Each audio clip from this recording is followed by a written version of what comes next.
성부와 성자와 성령의 이름으로 아멘.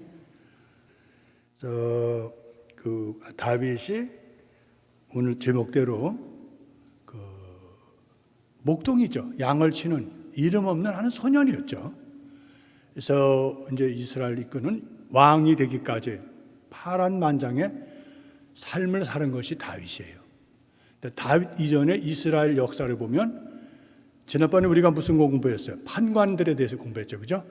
그래서 판관들은 바로 이스라엘의 지도자 모세, 그다음에 여호수아, 그다음에 이스라엘 사람들이 가나안을 각각 지파별로 갈릴리 게네사렛과 그다음에 사이에 갈릴리 강을 중심으로 해서 동서로 해가지고 각각 여호수아로부터 이제 지파별로 땅을 받죠.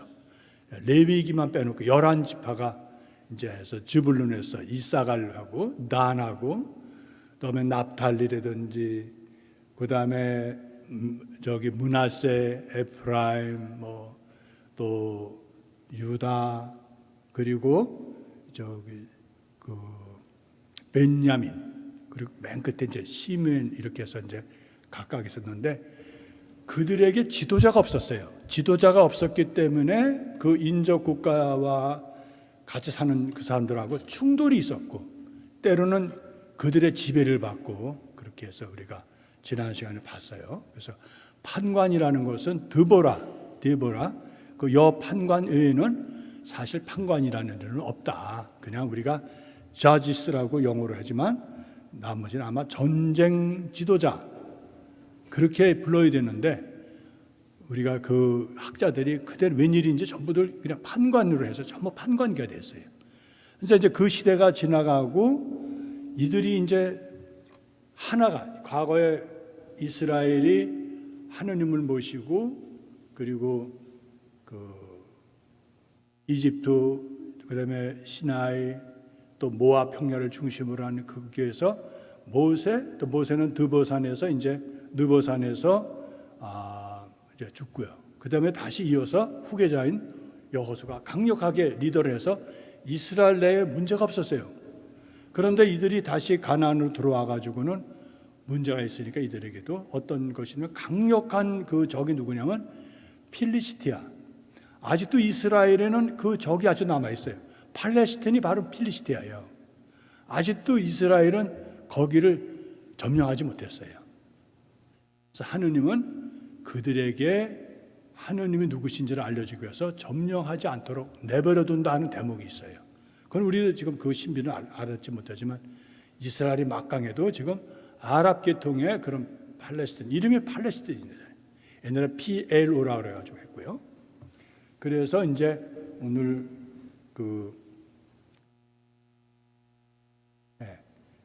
여기에 세 인물이, 이게 우리가 사무엘입니다. 사무엘. 그 다음에 이게 다윗이고요. 다윗. 이게 사울이라는 뜻입니다.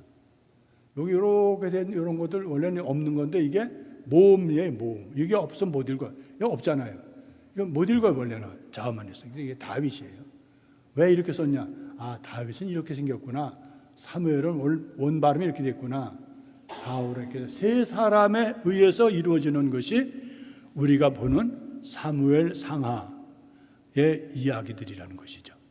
여기서 이제 제가 그래서 이거 혹시 이 글자 아시죠? 연세 드신 분들은 다 아실 거예요. 이거는 문 안에 여기 왕이 둘이 있다는 뜻이에요. 왕이 둘. 문 안에 왕이 둘이 있는데 이게 콩두자예요. 예? 그래서 이걸 우리가 보통 사울 투자로 하죠. 그래서 문 안에 왕이 둘이 있으면 싸움이 붙는다는 거예요. 그래서 우리가 항상 인간 사이는 둘만 있으면 싸우게 돼 있어요. 서열을 서로 하느냐고, 네가 세냐 내가 세냐고 서로 싸우죠. 옛날에는 시어머니하고 며느리하고 해서 누가 이겼어요? 며느리가 곳간에 키를 가지고 있었잖아요. 그래서 그거 안 놀라 그랬잖아요. 옛날에 그거 뺏기면. 그래서 항상 어느 사이든지 부부도 마찬가지예요. 부부도 동등하게 너는 너고 나는 나도 하면 싸워요. 서로 양보하고 네가 첫자리다, 네가 해라, 막 이렇게 하면서 서로 양보하면 안 싸우는데. 그래서 이 이야기는 이것의 이야기예요. 사무엘, 이렇게 사무엘서 1장부터 24장 사울에 관한 얘기, 그 이어서 9장 31장까지고 다윗에 관한 얘기 이제 사무엘전서 16장 31장의 이야기인데, 이 이야기가 사무엘과 사울과 다윗의 이야기가 바로 오늘 우리가 다뤄야 할, 그리고 다윗을 다루기 위해서는 꼭 얘기해야 할 것이 사무엘과 사울이라는 것이죠. 그래서 이스라엘 사람들은 이제 판관 시대가 지나면서 사무엘 예언자한테, 이제 사무엘 예언자도 옛날에 판관이라 했어요. 그래서 이제 여기 조금 전에 말씀드린 거예요. 이제 강력한 지도자가 있었는데 모세, 여호사 없어졌다는 거예요. 그래서 이제 이업 그 주위에 가장 강력한 필리스티아가 가만히 보니까 봉건 체제, 그리고 그들은 왕을 중심으로 있었고 군사력도 막강하고 무기도 대단한, 거기서 사무엘은 그것을 처음에는 안 받아들이려 그러죠. 왜? 사막으로부터 이제까지 여호수아하고 모세가 있었지만 하느님이 항상 그들을 이끌어 주셨거든요. 근데 이제는 하느님보다는 그 나라처럼 우리도 왕을 가져야 되겠다. 그래서 왕을 요구하죠. 그래서 여기 보면은 원로들이 모여서 라마로 사무엘에게 찾아가서 우리도 이제 당신 늙고 그랬고 당신 아들도 이제 뭐 당신 말도 잘 안 듣고 그러니까 이제 우리에게 왕을 할 수 있는 임금을 세워달라고 얘기합니다. 그래서 자꾸 이제 설득하지, 너는 임금 가지면 문제가 크다. 임금이 얼마나 위험한 건지 아니해도 상관없습니다. 그렇잖아요. 상관없습니다. 우리에게는 임금이 꼭 필요해야 하겠습니다 하고 요청을 해서 사무엘은 하느님께 아뢰죠. 하느님은 그 성경의 본문 보면 아주 섭섭해 하셔요. 그래서 그래도 그래, 그 이스라엘 백성들이 이제 나도 뭐 별로 생각 안 하고 너도 별로 생각 안 하니까 그러면은 이제 들어줘라. 이래서 들어주게 되어서 이제 왕을 뽑게 된 거예요. 자기 아들 요엘과 아비야를 했는데 시원치 않은 아들들이, 그래서 결국 제 기능을 못해, 판관 기능을 못해서, 그래서 이제 그들은 계속 판관 역할도 안 하면서도 계속 자기 이쪽만 치고 문제만 일으켜요. 그래서 국민들은, 백성들은 불안했다는 거예요. 그 사람이라도 잘했으면, 사무엘의 아들들이 잘했으면 아마 왕을 요구하는 것이 더디었을지 모르겠죠. 그 얘기입니다. 근데 이 필리스티아라는 나라는 이게 그림을 잘 못 그리는데 여기 딱 바다예요. 제가 할 줄 몰라서 이렇게 한 건데, 왜 이대로 나냐면 제가 할 줄 모르는 게 있다는 걸 보여드리려고 그런 거예요. 아셨죠? 그래서 거기에는 이 사람들 5개 도시에서, 에크론이라는 도시, 아스토시라는 도시, 가드라는 거, 그다음에 아스칼론, 그다음에 가자라. 지금은 가자라는 게 지금도 남아 있어요. 도시가 가자 지구라는 게 나와 있어요. 지금도 이스라엘 나라다 보면. 그래서 이렇게 5도시로 막강한 그 봉건 체제를 가지고 있고 도시 국가를 갖고 있는 필리스티아를 맞서서, 이들을 어디서 왔는지 아마 이들이 그 위에 해양으로부터 온 민족인데, 공교롭게도 이스라엘 사람들이 그 이집트에서 시나이로 해서 그래가지고 이 밑으로 왔을 때 이쯤 되죠. 그래서 이스라엘 사람들은 이렇게 와서 일로 왔고, 이들은 해양에서 이렇게 온 거죠. 그래서 이제 이 그림은 그 모자들이 좀 독특해요. 그 필리스티아 사람들이, 그것은 이집트 룩솔이라는 데 있어요. 그 상류 지역에, 거기에 람세스 신전을 보니까 이들이 얼마나 그 문제를 일으켰는지 그 벽화에 남아 있는 한 부분이라는 거. 그래서 사울과 사무엘이 첫 번에 만납니다. 그러면 이제 왕을 하기 위해서 사무엘이 이제 둘러보죠. 누가 그러면 이스라엘 사람들의 왕으로 적합한가 해서, 그래서 보니까 이제 이 사람이 너희가, 이제 하느님이 그래, 이 사람이 바로 네가 찾던 사람이다 하고 하느님이 일러주셔요. 그래서 사무엘은 사울에게 더 이상 안 나귀를 찾으러 갔다가 아버지 나귀를 잊어버렸는데 그걸 찾으러 갔다가 했거든요. 그래서 이제 사울은 겸손하게, 그렇지만 이스라엘 지파 가운데에서 가장 작은 베냐민 지파가 아닙니까? 그리고 저희 가면은 베냐민 지파의 시족들 가운데서 가장 보잘것없습니다. 그런데 어찌하여 저에게 그런 말씀을 하십니까? 사람은 시작은 다 이렇게 겸손해요. 누구나. 근데 이게 이제 조금 잘하면서 이제 조금 달라지는 거죠. 그래서 이제 사람 문제를 일으키는 거죠. 그래서 이제 사무엘은 사울에게 머리에 기름을 부으며 주님께서 당신의 기름을 부으시어 그분의 소인 이스라엘 영자적으로 세우셨어 하고 선언합니다. 그래서 사무엘을 또 근데 다른 그 자료에는 또 제비를 뽑아요. 한켠에서는 사무엘이 지명을 한 거고 한켠에서는 이스라엘 또 지파가 모여서 이렇게 제비를 뽑은 거로 나오는데 두 가지 다 소중하게 성경은 이제 담고 있죠. 이거는 그 다윗과 사울과 다윗의 관계를 그린 거죠. 이거는 뭐냐면 나중에 그림이 나오지만 람브렌트라는 사람이 그 사울이 하느님의 영이 떠나고 항상 악령에 시달려요. 그래서 사울이 와서 그 사울에게 그 이렇게 음악을 들려줘요. 나중에 이 창으로 내가 죽이려고 그랬고 그런 이제 성경에 나오죠. 그래서 이제 이렇게 필리스타인들이 쳐들어왔다. 그래서 사울은 사무엘을 며칠 이래를 기다려서 나타나지 않으니까 길갈에서 자기가 번제물과 친교 제물을 바칩니다. 요게 사무엘한테 기분 나쁜 거예요. 그건 내가 일인데 왜 네가 나서서 그래? 여기서 틀어지기 시작해요. 누구하고? 사울과 사무엘이 틀어집니다. 그래서 사이가 아주 나빠집니다. 그래서 그 후에 사무엘이 왔다가 마주 나간 사울을 향하여 왜 이런 일을 하였는지 문책한다. 사기가 떨어져서 그래서 급한 김에 했습니다 했더니 여기 임금님은 어리석은 일을 하셨고 주 하느님의 임금님 하느님께서 내리신 명령을 지키지 않으셨습니다. 그것을 지키셨더라면 지금쯤 주님께서 이스라엘을 다스리는 임금의 왕은 영원히 굳세게 세워주셨을 텐데 이제는 임금님의 왕국이 더 이상 서 있지 못할 겁니다. 그래서 해임을 시킵니다. 사울을. 그래서 다른 책에는 사울이 2년만 했다고 나오는데 다른 역대기 학원에는 그러니까 40년을 했다고 나와요. 이스라엘도 40년을 다스렸다고 나와요. 2년은 짧고 그건 아니에요. 잘못 쓴 거죠. 그래서 사무엘이 지금 사울은 살아있는데 사무엘은 뿔에다 그 기름을 가지고 어딜 가냐면 베틀레헴으로 갑니다. 그래서 거기서 이제 아들들이 많은데 이사이의 아들이 많은데 다 하느님이 아니라고 그래. 나중에 보니까 아직 나이가 어린 그런 다윗이 양을 치고 있다고 대답하니까 사무엘이 데려와라. 이거 지금 형제들이에요. 이 사람 누구겠어요? 왜 이렇게 서 있는지 모르시죠? 저도 몰라요. 그런데 이 그림의 표형은 이렇게 조그만 놈을 무슨 왕으로 또 축성을 하냐 해서 형들이 못마땅해하는 거예요. 우리를 놔두고 왜 죄를 시켜 이러는 거예요. 그러자 이제 사무엘은 기름이 담긴 뿔을 들고 형들 가운데에서 그에게 기름 부었다. 그러자 주님의 영이 다윗에게 들이닥쳐 그날부터 줄곧 그에게 머물렀다. 사무엘은 그곳을 떠나 람으로 갔다.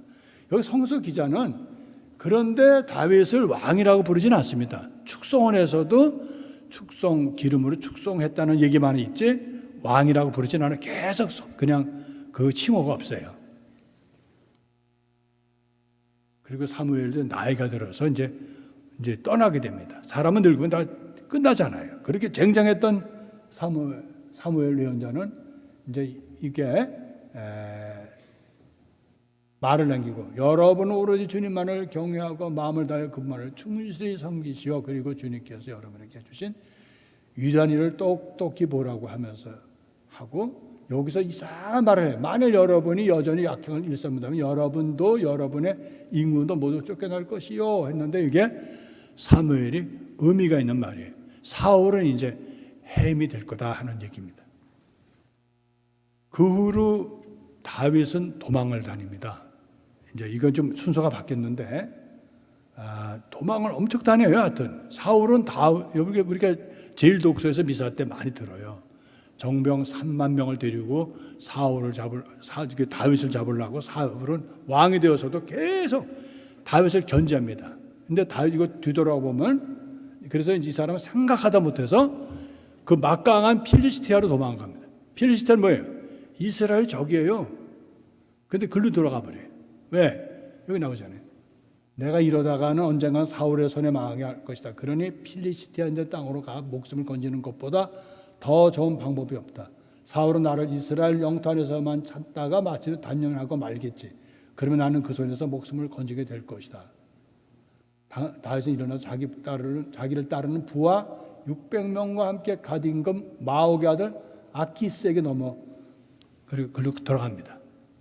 그리고 거기 가서 어떻게 하는지 성경 여기는 안 나오는데 성경은 뭐라 하냐면 침을 흘려요. 바보처럼. 누가 보면 계속 침 흘리면서 바보같이 정신 나간 사람 행세를 합니다. 왜? 살아남으려고. 하도 사울이 죽이려고 그러니까. 그래서 죄송합니다. 사울이 다윗을 죽이려고 하니까. 그래서 다윗도 파란만장에 도망 다니기 바빴어요. 막 잡힐 뻔하기도 하고. 그래서 이제 사울은 그러다가 이제 마지막으로 필리스티안들에게 이 길보아 산이라는, 그러니까 여기가 이제 그 갈릴리 호수가 있는 이즈라엘 계곡. 우리가 이즈라엘 계곡 하면 기억나는 게 있어요? 기드온이 여기서 싸웠죠. 기드온이 누구하고? 미디안하고 싸웠던 거 지난번에 했는데 여러분 몰라도 돼요. 그런 일이 있었다는 것만. 지난번 우리가 했어요. 그래서 이즈라엘 계곡이 여기 평야예요. 여기가 이제 이쪽에 지중해가 이쪽에 있고 이렇게 이쪽으로 가면은 길보아 산이라는 데에서 이제 사울은 전쟁을 하다가 죽고 나중에 빌산을 해가지고 시체를 이제 거기서 넘겨봤습니다. 그래서 사울의 이야기는 끝납니다. 사울이 위대한 거는 끝까지 사울에게 충성을 다했다는 거예요. 몇 번이고 여러분 아시잖아요. 한 번은 굴에 들어가 있는 것을 사울을 죽이자 그러잖아요. 동굴에 혼자 들어가 있어 쉴고 있는 거를 갖다가 죽이자고 부하드릴 때 안 된다. 그분은 하느님께서 축성한 사람이다. 손 하나, 그래서 옷자락 여기는 하나 잘라가지고 오잖아요. 그리고 또 거기 총사령과 같이 잘 때, 다른 때 가서 또 물병만 가져오잖아요. 그래서 원래는 다윗이 그의 사위죠. 그래서 아버님, 제가 아버님을 죽일 생각 없는데 왜 아버님은 나한테 그러십니까? 했는데도 사울은 끝까지 다윗을 죽이려고 했는데 이제 끝났어요. 그래서 그 부자가 아까 길보아 산에서 다 죽습니다. 길보아 산에서. 그래서 다윗은 헤브론에서 유다의 왕으로 추대여 왕이 되어 사울의 후계자인 이스보셋 임금과 대치를 합니다. 그러니까 사울의 아들이 이스보셋이 임금이 되죠. 자동적으로. 사울 왕가니까. 다윗이 헤브론에서 낳은 아들들은 맏아들은 아히노암에게서 난 암논, 둘째 아비갈에서 난 기랍, 셋째가 그 수르의 임금의 딸 마카에게서 난 압살롬, 넷째는 학기스의 아들 아도니아, 다섯째는 아비탈에게서 난 스파티하고 여섯째는 에글라에서 난 이트로암. 오늘 여러분들이 얘기하는 것은 나중에 다윗이 어려움을 겪는 곳이 이 암논과 맏아들 암논, 그 다음에 그 압살롬의 누이 동생 타마르가 왜 안 나오네. 그래서 압살롬과 그 문제가 생겨가지고 압살롬이 암논을 죽입니다. 그래서 문제가 커져요. 그래서 그 문제를 이루기 위해서 이거 한 번 더 할 거예요. 근데 너무 재밌는 건 항상 정치는 아브네르, 그러니까 그 자기 삼촌이죠. 그 이스보셋은 그 사울의 임금이죠. 근데 자기 삼촌이 사령관이에요. 군사령관. 근데 아브네르가 변심을 합니다. 자기 조카를 변심을 해요. 우리 영화 보거나 어디 보면 변심 많이. 정치는 늘 마음 변하고 그러잖아요.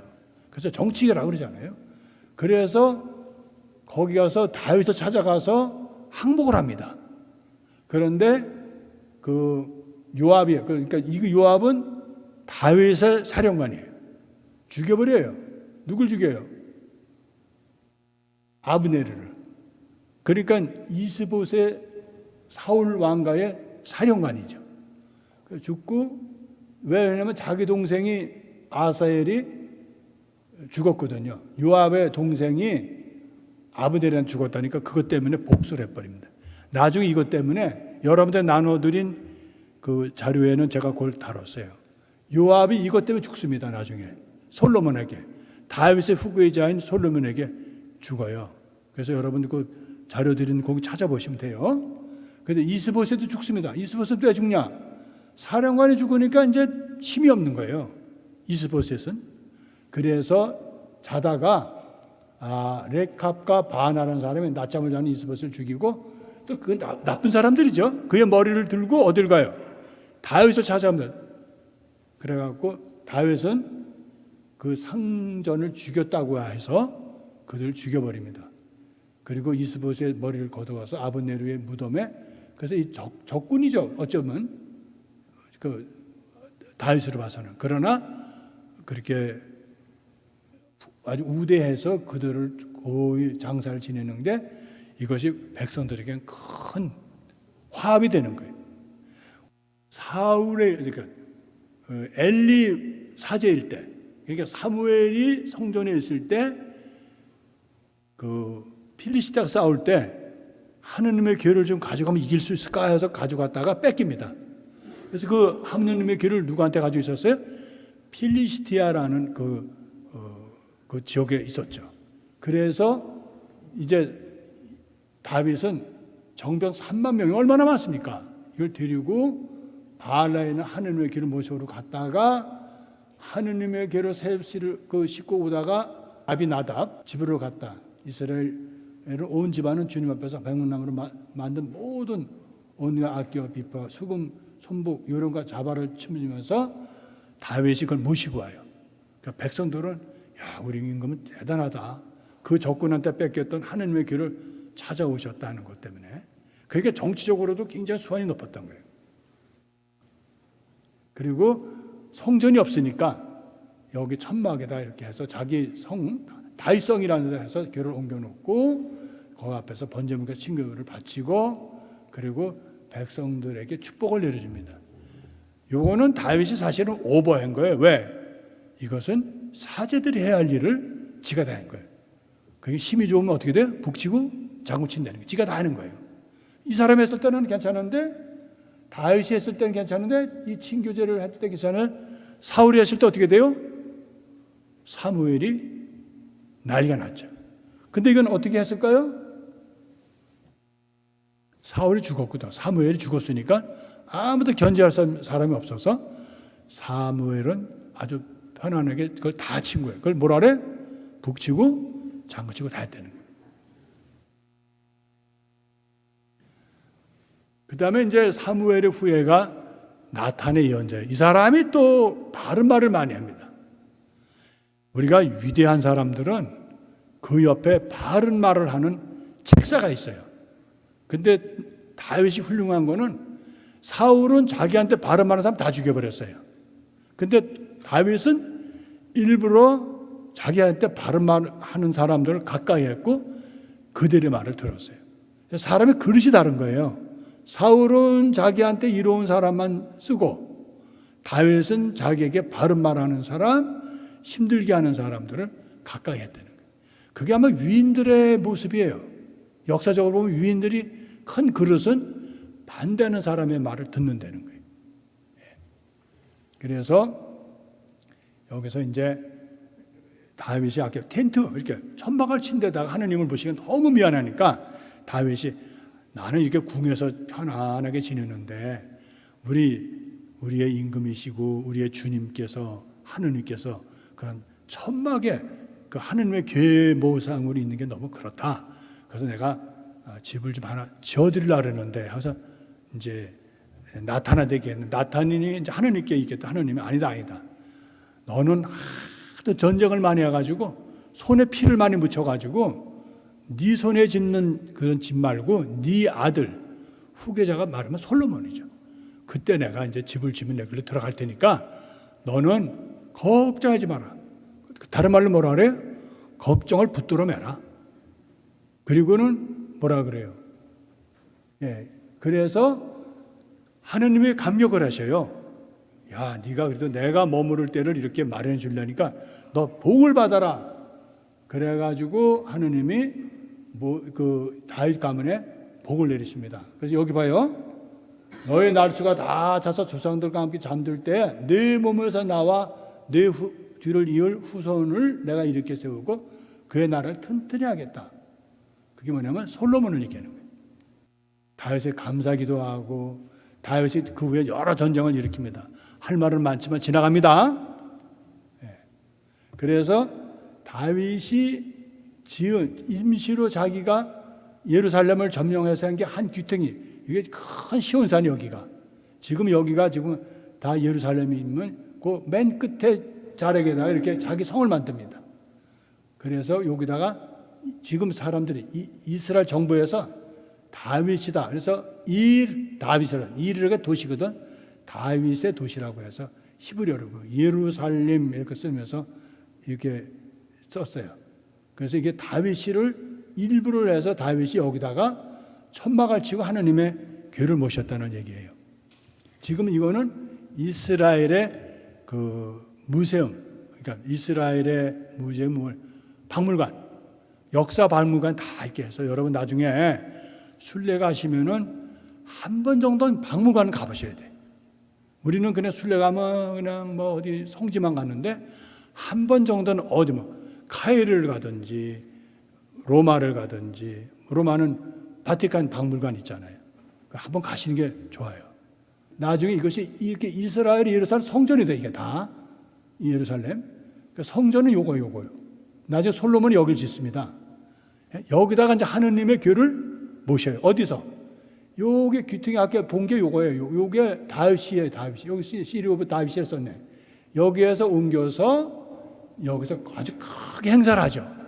그래서 여기서 해가지고 예루살렘 멸망할 때까지 여기서 하느님의 궤가 모셔지고, 이게 솔로몬의 성전인데 나중에 헤로데가 이거 다 부시고 요 귀퉁이만 남겨놨어요. 여기를. 그래서 그걸 뭐라 그래? 통곡의 벽이에요. 여러분 통곡의 벽이라는 기억나시죠?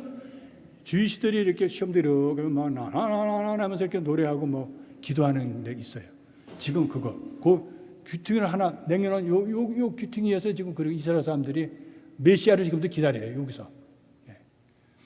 그리고 여기가 주이시 또 여기 뭐 있고 뭐 지금 이스라엘도 복잡합니다. 여기는 또 아랍 사람들 뭐 여기는 또 우리 크리스찬 뭐 이렇게 있고 지금 성당도 여기 있고 그래. 지금 이거는 이제 옛날 도시라 이렇게 했고요. 어쨌든 다윗시에서 이렇게 예루살렘 그 솔로몬 성전을 해서 일로 하느님의 궤를 옮겼다. 그것만 이해하시면 돼요. 그래서 다윗을 생각하면은 이는 항상 노래를 통해서 하느님을 찬미한 사람으로 시편의 많은 부분에 저자라고 알려져 있어요. 그만큼 다윗은 하느님을 찬미하고 하느님께 청원도 하고 하느님께 자기의 그런 고백도 하고 그렇게 했던 사람이에요. 그래서 이제 아까 말씀드린 때 새 왕조를 시작하는데 화합하는 것으로, 그러니까 사울 왕가와 대립이 아니고 그들을 보호해주고 끝까지 충실하면서 됐던 다윗의 아주 하느님을 사랑하는 마음과 인간에 대한 그런 그 신의를 지켰던 것이다. 그래서 다윗을 많이 평가하죠. 그래서 이제 아브넬이 죽었다는 거, 아까 또 여기는 헤브론서 7배, 예루살렘 33년을 다스렸다. 그래서 다 해서 다윗은 이스라엘 40년 동안 다스렸다, 그 얘기입니다. 그런데 다윗이 그렇게 성황이고 뛰어난 사람인데 큰 실수를 하나 합니다. 지금 전쟁이 한창인데 이 사람은 또 휴가 비슷하게 와갖고 자기 다윗성서에 있는데 거기 내다보니까 어떤 여자가 목욕을 하는 거예요. 그걸 보고 유혹을 받았는데 그 부하가 우리야예요. 우리야. 햇사람 우리야. 또 자기의 충직한 부하예요. 부하의 아내를 갖다가 불러가지고 그 여자를 임신하게 만들어요. 그리고 그거를 눈치 안 채게 하려고 우리아를 불러들여요. 야, 너 휴가 와라 이래가지고. 근데 우리아가 안 가요. 자기 부인한테. 왜? 자기는 부하들은 좀 전쟁을 하고 있는데 내가 어떻게 내 부인하고 시닥거리고 있겠냐. 두 번을 기회 주는데 안 하니까 다윗이 아까 말한 그 요압 사령관한테 이놈을 최고 전투가 심한 대로 보내라. 그래 죽게 만듭니다. 그러니까 이제 자기는 아주 남들이 모르는 줄 알고 해요. 그래가지고 했는데 결국은 아까 말한 누구예요? 나탄이 하느님을 대신해서 야단을 칩니다. 결국은 남편을 죽이고 더 어려운 거는 그를 다시 또 불러들여서 마누라로 삼아요. 부인으로 삼아요. 그래서 이게 아주 아이러니한데. 근데 그게 누구의 어머니예요? 후계자 솔로몬의 어머니예요. 밧세바가. 그러니까 이게 참 우리가 영서를 이해하면서도 참 어려워요. 그래서 이 다윗이 그때 나탄이 나타나면 야단을 막 칩니다. 이런 나쁜 놈이라고. 너는 임금이지만 하느님을 갖다 우습게 여겼다. 네가 바람을 피우고 그것까지 좋은데 어떻게 사람을 죽이냐가 무지한 사람을 죽인 거 아니에요. 죽여서 그 부인까지 네가 뺏고 그러냐. 그래서 너네 집안에 칼부림이 끝나지 않겠다고 그런 예언을 합니다. 그래서 다윗은 끝까지 이 죄 때문에 시달리고 아주 고단한 삶을 말년을 삽니다. 쫓겨다니면서. 근데 여기서 유명한 우리가 사람이 돌아가셨을 때 뭐예요? 연도하잖아요. 그때 바치는 기도인데 여기 그 제목이 이래요. 그 아주 시편 저자가 시편하고 다윗 그가 밧세바와 정을 통한 뒤 예언자 나탄이 그에게 왔을 때 이 기도를 했다고 나와. 그러니까 자기는 몰래 했지만 여기 있는 우리 성경 바울의 여러분들까지 기억하잖아요. 이놈이 나쁜 짓을 했다는 거. 성경은 그렇다고요. 자기는 몰래 했지만 지금 2000년, 3000년, 4000년 이걸 계속 지금 우리도 알고 있는 거 아니에요. 그래서 여기 한 가지는 그 예를 들잖아요. 양을 많이 가지고 있는 그런 부자가 양 한 마리를 자기 딸처럼 새끼처럼 이렇게 다루고 있는 그런 종이 있는데 손님이 왔다. 그래서 그 사람 많이 가진 사람이 또 더하잖아요. 지 양을 잡기가 좀 아까우니까 그 종의 그 아주 애지중지하는 양을 잡으라 그러니까 뭐라 그래? 다윗이 그거를 이제 나탄이 예를 들었어요.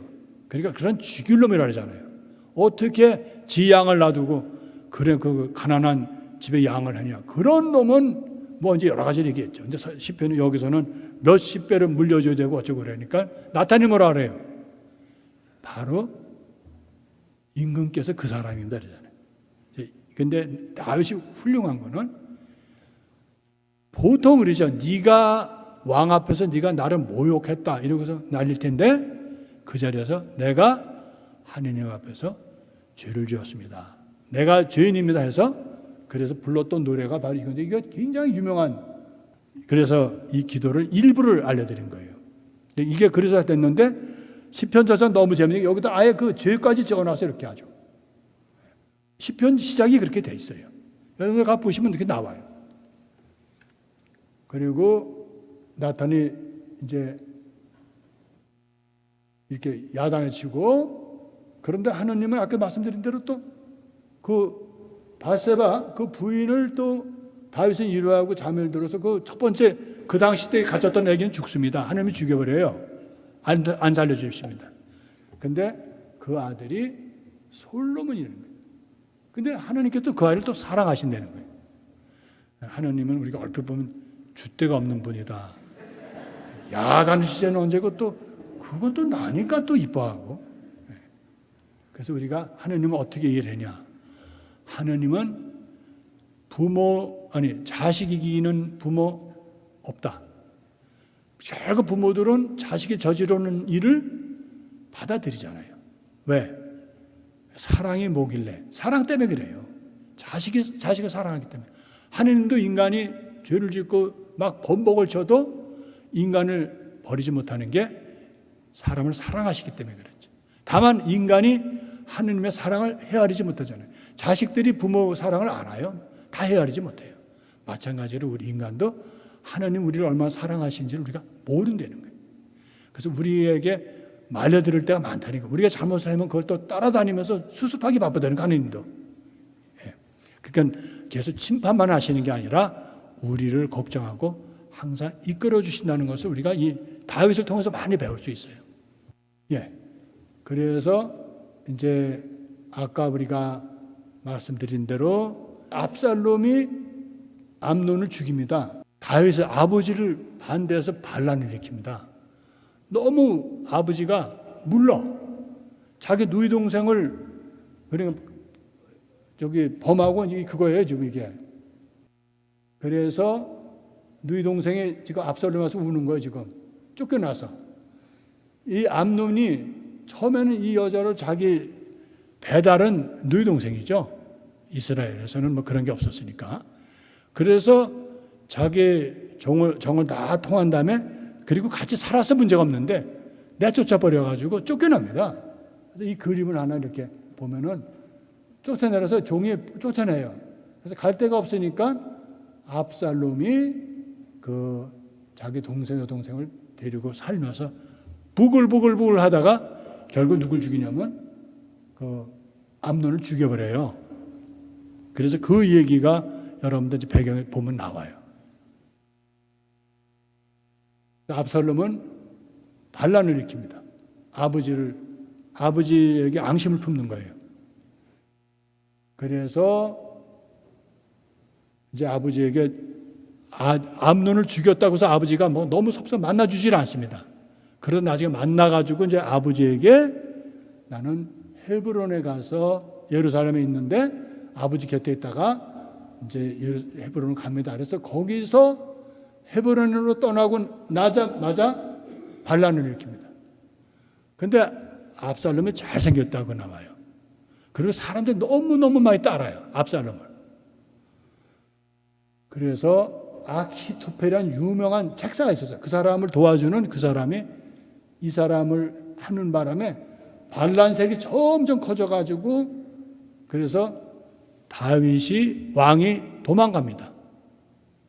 나오잖아요. 전령 하나가 다윗에게 와서 이스라엘 사람들의 마음이 압살롬에게 쏠렸습니다. 다윗은 예루살렘에 있는 모든 신에게 일렀다. 어서 달아납시다. 잘못하다가 우리가 압살롬에게 빠져나갈 수 없을 것이요. 서로 서둘러 떠나시오. 그렇지 않으면 그가 서둘러 우리를 따라잡고 우리에게 재앙을 내리고 칼날로 이도성을 칠 것이요. 그래서 이게 아들한테 도망가는 거예요. 그 당당하던 골리앗을 이겼던 다윗이 초라하게 자기 아들에게 쫓기는 신세가 되는 거죠. 인생사가 다 그렇거든요. 과거에는 찬란했는데 옛날에는 그리고 얘기한 사람 많잖아요. 옛날에는 내가 지금은 아니라는 거죠. 그래서 제가 이걸 찾다가 오늘 오후 내내 이걸 찾다가 했어요. 이게 다윗이 도망가는 거죠. 지금 여기 예루살렘이거든. 도망을 가는 거예요. 그래서 올리브 고개를 오르며 울었다. 요게 아마 15장 30절일 거예요. 사무엘. 그래서 그는 머리를 가리고 맨발로 걸었다. 그와 함께 있던 이들도 모두 제 머리를 가리고 울면서 계속 올라갔다. 다윗은 아히토펠이 아까 말씀드린 자기 아들 압살롬의 그 책사예요. 이 사람은 유명하고요. 머리가 좋고 그러니까 이 사람이 자기 아들하고 있으니까 모든 걸 평정하는 거야. 다. 자기가 아주 꿰뚫어 보듯이 다윗의 또 책사였거든요. 그래서 여기서 기도합니다. 제발 아히토펠이 그 계획이 좀 망가지기를 기도하는 거예요. 다윗이 하나님께 예배드리는 산꼭대기에 다다랐을 때 에렉 사람 후사이가 옷은 찢어지고 머리에 흙이 묻은 채 다윗에게 다가왔다. 다윗의 부하거든. 충직한 부하거든요. 근데 그가 이렇게 얘기해요. 그대가 나와 함께 떠나면 그대는 나에게 짐만 될 뿐이다. 내가 지금 이렇게 도망가는 처지에 당신에게 뭘 도움이 되겠냐. 그러지 말고 자기 아들한테 가라 그래요. 이 사람 충신이에요. 예? 후사이가. 그래서 전령 이제 바뀝니다. 그리고 또 이제 다윗은 모욕을 당해요. 그건 뭐냐면 사울 왕가의 사람이에요. 그 사람이 막 돌을 던지고 여기 도망가고 있는 다윗에게 이 꺼져라 꺼져. 여러분들 그 성경에서 욕을 배우는 게 제일 좋아요. 여기 다 나와요. 여기 성경을 다 뒤져보면 욕 엄청 많습니다. 어떤 사람은 성경에 나온 욕만 가지고 욕을 해가고 뭐라 그러면 나는 성경 있는 대로 했습니다 이런다고요. 여러분도 여기서 이 꺼져라 이건 욕이 아니에요. 지금 보니까 꺼져라 꺼져 이 살인자 이 무례하나 하고 욕을 지렸다 모욕을 하면서 이제 그 자기 사울 왕가에 대한 그 원한을 이제 풀려고 그렇게 막 함부로 합니다. 막 먼지를 막 끼얹으면서. 그러니까 추리 아들 아비사이가, 그러니까 이제 그가 사령관이죠. 그걸 보고는 이 죽은 개가 어찌 감히 저희 주군이신 임금을 저주합니까? 가서 그의 머리를 베어버리겠다 그래요. 너무 화가 나니까. 여기서 다윗의 인성이 나타나요. 임금은 추리아의 아들이여, 그대들이 나와 무슨 상관이 있어? 주님께서 다윗을 저주하라고 하셔. 저자가 저주하려는 것이라면 어느 누가 어찌하여 내가 그런 짓을 하느냐 하고 말할 수 있겠어요. 그러니까 이 사람이 저주하는 거는 바로 하느님이 나에게 벌을 주시고 나에게 모욕을 하시는데 그걸 가지고 왜 당신이 왜 나대냐. 그러니까 그 모욕을 받아들여야 된다라고 합니다. 다윗은 그런 거 보면 훌륭합니다. 보통 사람은 임금인데 거기 지금 사령관도 칼 가지고 있고 무기 가지고 있는데 저놈이 감히 어떻게 내 앞에서 그러냐고 그러면은 죽이면 그걸 끝나잖아요. 근데 다윗은 한 번도 그런 적이 없어요. 그리고 얘기하죠. 내 뱃속에서 나온 자식도 내 목숨을 노리는데 하물며 베냐민이 그 적군이잖아요. 베냐민 가문이잖아요. 이야 오죽하겠소. 주님께서 그에게 명령하신 것이니 저주하게 내버려 두시오. 행여 주님께서 나의 불행을 보시고 오늘 내리시는 저주를 손으로 갚아주실 줄 누가 알겠소 이랬습니다. 여기서 뭐를 우리가 배울 수 있냐면 다윗은 가장 부끄럽고 가장 힘들 때도 하느님을 잊지 않았다는 거예요. 이게 다윗이 우리에게 주는 큰 교훈입니다. 많은 사람은 좋을 때만 하느님을 찾죠. 나쁠 때 하느님 욕을 하고 저주를 하거든요. 다윗은 끝까지 하느님께 충실한 걸 보여줬다는 거예요. 그래서 압살롬이 결국은 집니다. 진다는 얘기를 지금 말씀을 드리고요. 그래서 이건 그냥 넘어갑니다. 할 말은 많지만. 그래서 지금 압살롬이 죽어서 지금도 남아있어요. 압살롬 묘지가 이쪽이 이거 맞은편이 지금 예루살렘이에요. 거기에 키드론 계곡이라고 해요. 키드론 계곡이라는 거기에 지금 그 압살롬 묘지가 있어요. 아버지가 장례를 지내줘요. 자기를 죽이려고 했지만 그 요압에게 절대로 걔가 나이가 어리니까 죽이지 말라 그래요. 근데 요압이 죽여버려요. 창을 꽂아서 죽입니다. 그래서 그 압살롬이 살았을 때 머리가 이렇게 멋있었대요. 황금빛이 두고 다들 부러웠는데 나귀를 타고 하다 그 머리에 그 올리브 가지에 걸려가지고 매달려 있었어요. 그 사람은 머리 때문에 죽은 거예요. 그러니까 머리 너무 자랑하지 마셔요. 잘못하면 죽을 수도 있어요. 그래서 결국 다윗은 다시 이제 돌아옵니다. 이 예루살렘으로. 그냥 모든 거 다 잃어버렸죠. 폐허되고 자식 그 사랑하는 자식 다 잃어버리고. 그래서 사무엘 예언자도 우려했던 정죄의 결말은 골육상잔. 형제들 다 죽이는 거 서로 죽이고. 나중에 이 다섯째 아들인 아도니아가 또 솔로몬하고 싸워서 아도니아가 또 죽어요. 그러니까 정치는 형제들까지도 죽이는 거예요, 서로. 재산을 뺏는 게 아니라 아주 생명을 뺏어버립니다, 정치는. 그리고 자식이 부모를 향해 칼을 겨누잖아, 지금. 정치자니, 그죠? 그리고 상상하기도 힘든 드라마로 끝납니다. 성왕이던 다윗도 가정교육에는 한계점을 드러내죠. 보통 아들들이 존많은 게 아니라 부인들도 거의 막 70여 명 될걸요. 그래서 지금 우리는 그렇게 있잖아요. 한 분의 만한인도 모시기가 힘든데 야 70명을 모셨으면 참 그분은 대단하다. 그러니까 이거 엉망이 되는 거지. 결국은 자식들이 많아서 이렇게 되는 거예요. 서로 엄마 우리가 지난번에 여러분들 그 야곱의 12 아들들 한번 보셨죠? 엄마가 넷이나 돼서 서로 그 레아, 라켈, 밀하, 질바는 엄마가 넷인데 그 중에서 아들이 12이니까 서로 싸우고 그래갖고 결국 요셉이 팔려가고 막 그랬잖아요. 이건 더 많은 거야 숫자가. 그러니까 서로 싸우고 그래가지고 다윗은 처음부터 일관성 있게 하느님께로 향한 성실함이 복수가 아닌 구원의 역사 흐름으로 나가는 모습이 우리에게는 신앙의 참 의미를 보여준다.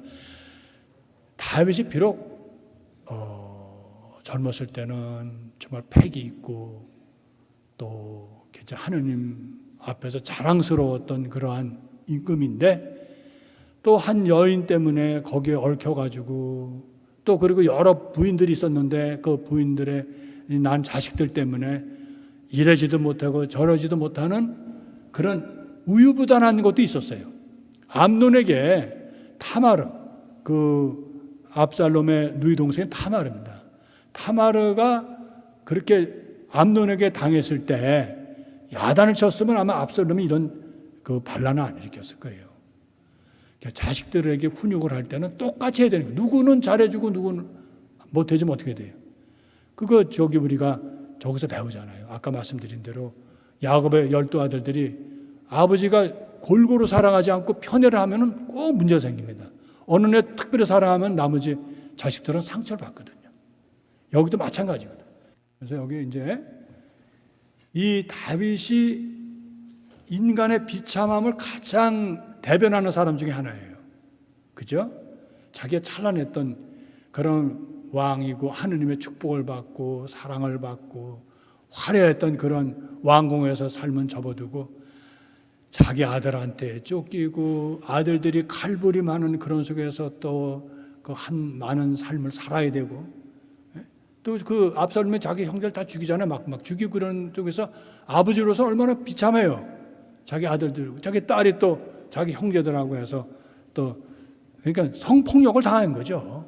타마르가 암논한테.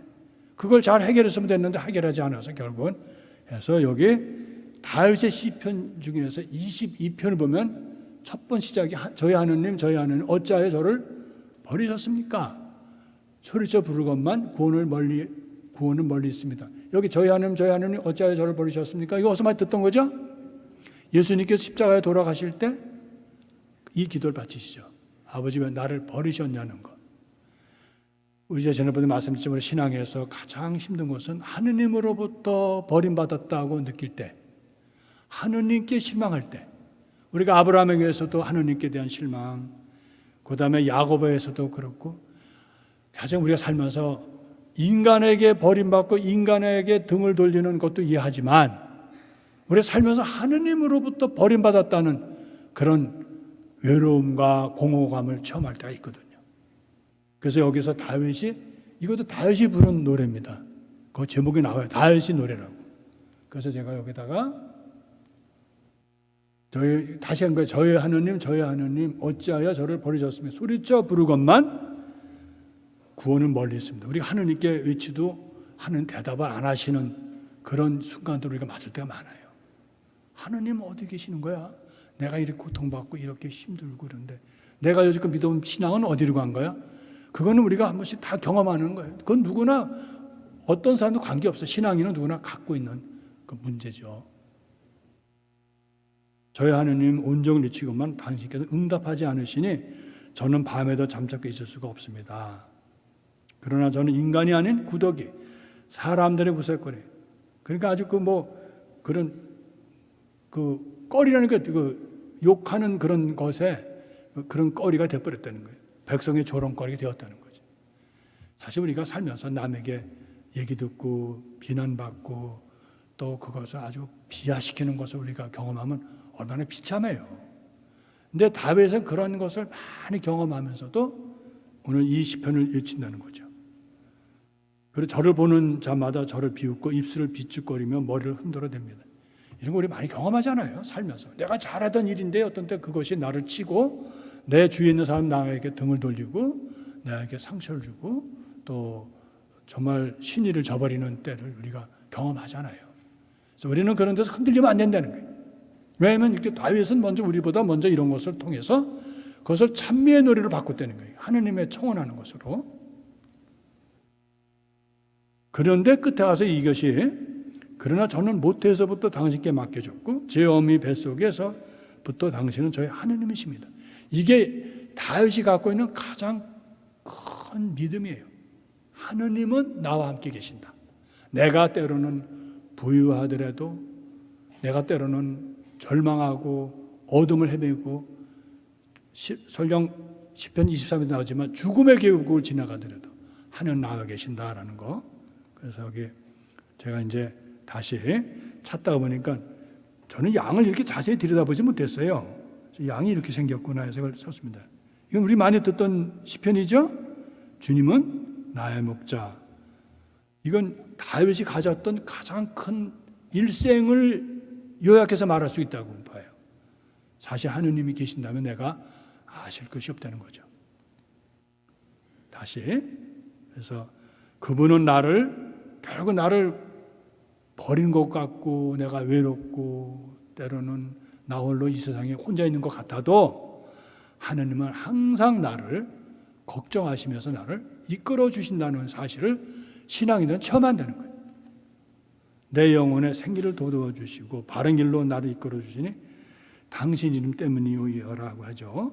제가 비록 어둠의 골짜기를 간다 하여도 재앙을 두려워하지 않으리니 당신께 저와 함께 계시기 때문입니다. 이게 아마 다윗의 삶의 그 일생을 잘 얘기해 주는 거라고 봅니다.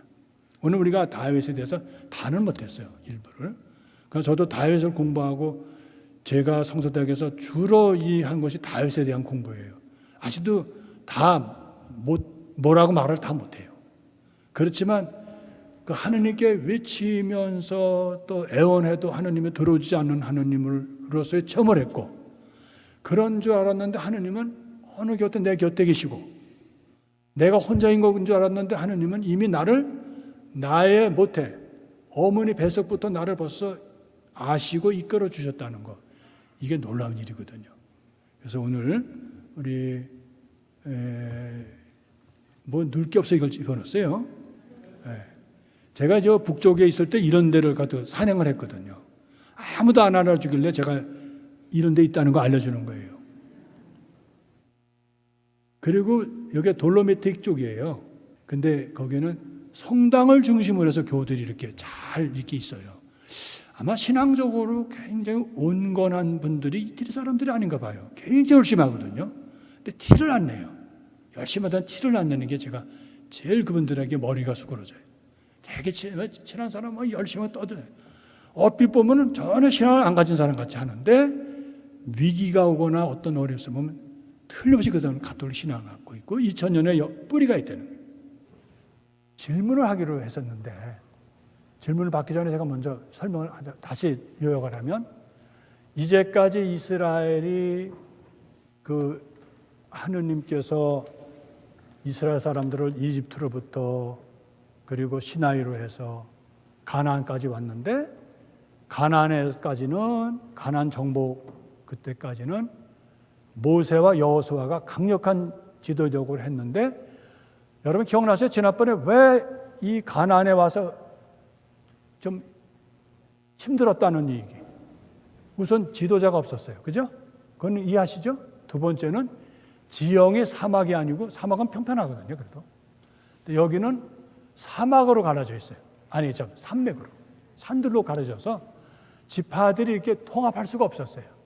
그러니까 그들 나름대로 그 지역에서 많은 고통을 겪었는데 우리가 지난 시간에 판관들을 하나님께서 불러주셔가지고 그때 이스라엘 사람을 구해주셨다.